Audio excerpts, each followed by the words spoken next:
Picture yourself sitting in the car on your way to your cousin's 11th birthday party. It's a long car ride and your phone died after just half an hour because you forgot to charge it.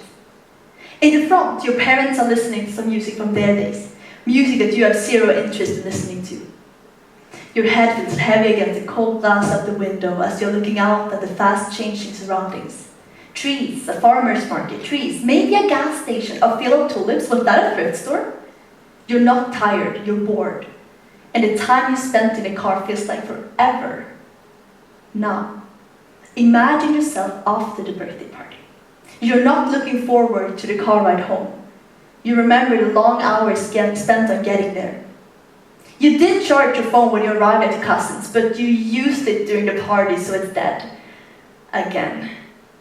You're looking out through the window as you did on your way there. A thrift store, a field of tulips, a gas station, trees, farmer's market, trees, and before you know it, you're home. Why does the way back home seem so much faster? I believe that almost everyone at some point has felt that time moves at different speeds. That 1 minute in your favorite class can feel like an eternity in your least favorite. The feeling when you wake up at Saturday morning, ready to be productive and study, and then suddenly the whole day is gone. That stresses me out, and I don't think I'm alone. What stresses me out, however, is not always the lack of studying, rather the realization that I have no control over time whatsoever. I don't want to wake up one day when I'm old and ask, where did my time go? Time is the fourth dimension, and we live in a three-dimensional world. Time is scary, slippery, untouchable. Or is it? What if I told you that I have the tools to make time manageable?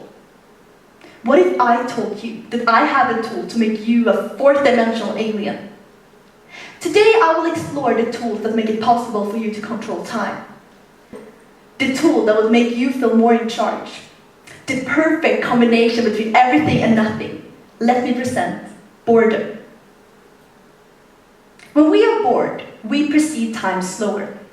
According to Dr. Michael Shadlin, a neuroscientist at Columbia University, we do this because of a special chemical, dopamine, that impacts how the brain perceives time. When we are having fun, more dopamine is released and your brain thinks that less time has passed than it actually has. When you're bored, the opposite is occurring. Less dopamine is released and time seems to slow down. But what is boredom? According to the Merriam-Webster dictionary, boredom is the state of being weary and restless through lack of interest. Another reason why we feel like time is really slow when we're bored is because we start to monitor each second. We are breaking down time, and therefore we become more present. Without enough stimulation, the brain focuses on putting all the resources into monitoring time, and that's why we feel like less time has passed. So, doesn't boredom sound like a tool of time control? If being bored means that you can perceive time slower, this must mean that we have found the key of reaching a state where you feel more in charge of the time. This was what I believed when I started my research. I mean, I can be bored once in a while if it makes me perceive time slower, and therefore will be able to be in charge of something so untouchable as time. But then I came across information that made me think again.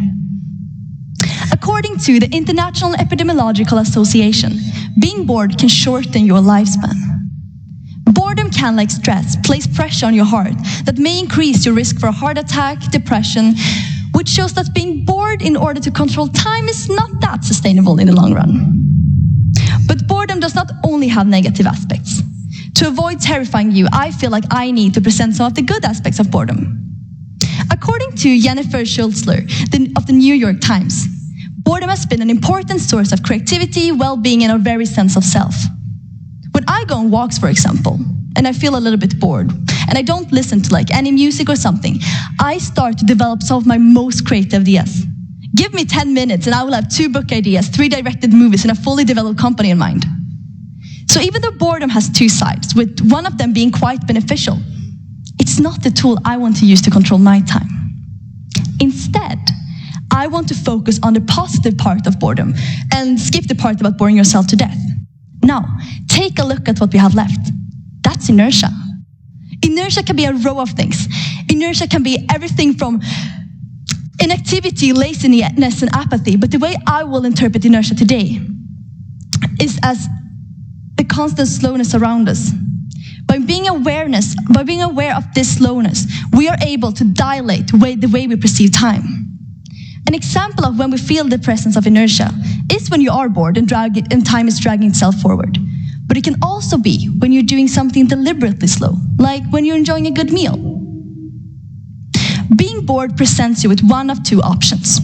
You can either start to zone out, which is a natural reaction to boredom, stress, or when you'd rather do something else. According to the International Epidemiological Association, zoning out means that the brain has switched over to autopilot. So when you are bored, it's easy to just let someone else fly the play while you take a moment off. That's when time starts to slip away from you.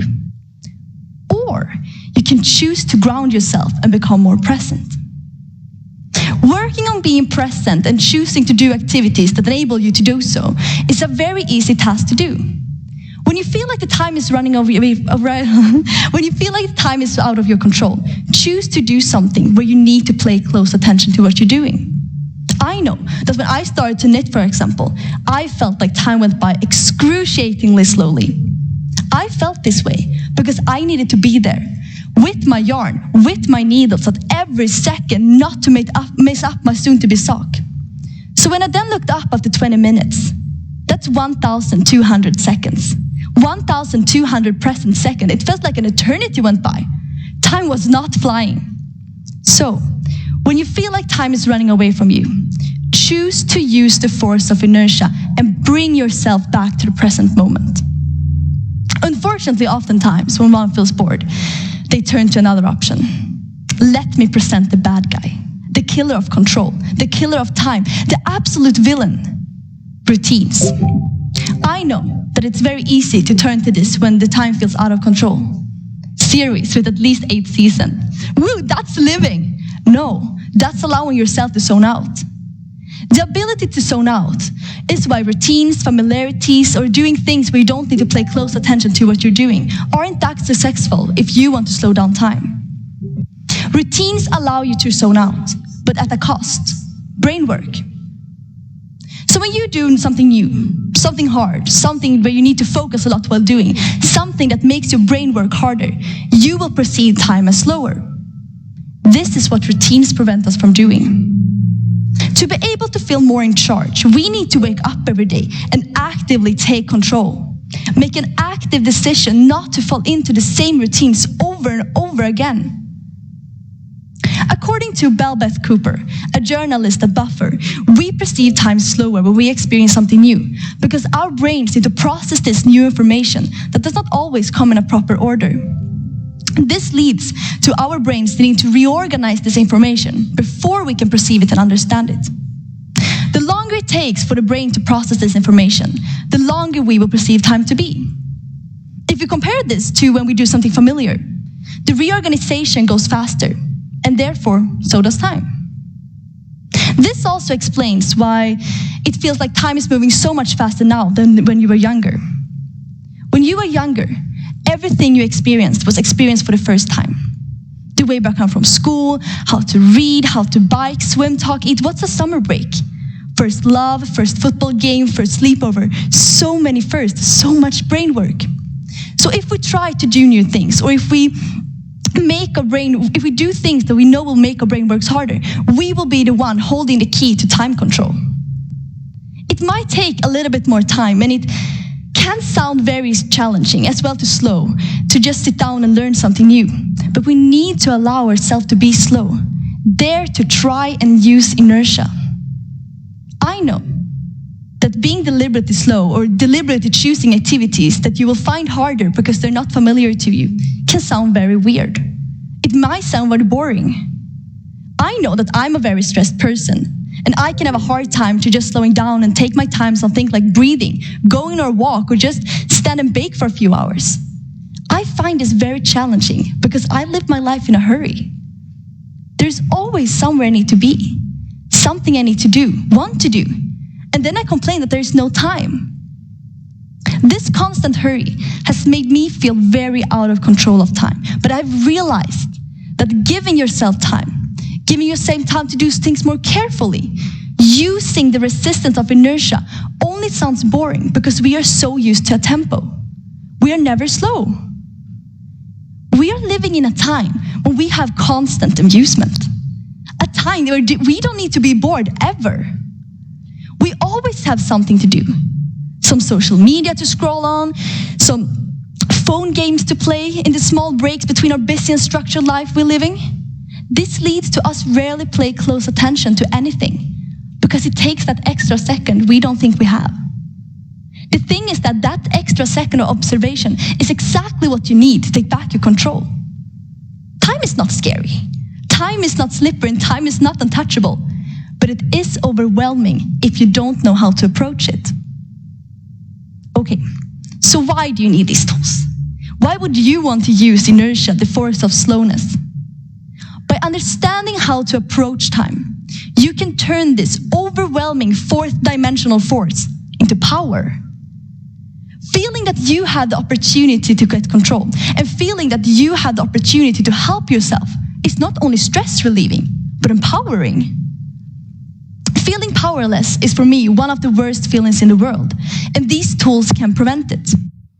The tools I'm presenting for you today are also tools that encourage you to try new things.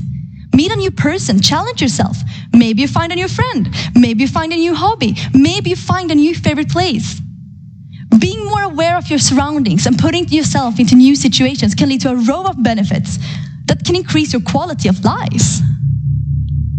Managing time is like running on ice.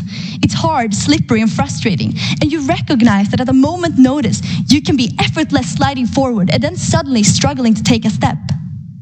You are not the one in charge. But the tools I presented for you today are grip shoes, which provide you with the ability to decide whether you want to stand your ground or run. So, you are sitting in the car on your way to your cousin's birthday party. Your phone is dead, you're bored, and the way there takes forever. The way back home, on the other hand, is over in a moment. Your phone is still dead, but what has changed? The reason why we feel like the time on the way to the destination moves so much slower than on the time to the destination back home is because you let your brain work. When you are sitting there with your head against the cold glass of the window, seeing the new environment around you, your brain work gets more intense. Trees, a farmer's market, trees, a field of tulips, was that a thrift store? This leads to you perceiving time longer and slower. On the way back home, you have already seen the trees, the gas station, the farmer's market. Your brain is familiar with the route. This leads to the brain being able to quickly organize the information so that we can perceive it faster. Familiarities allow your brain to zone out. With this lack of presence on the car ride home, time as you perceive it will move faster. Dare to let your brain work. Dare to be present. And dare to take back the control over your time. Thank you.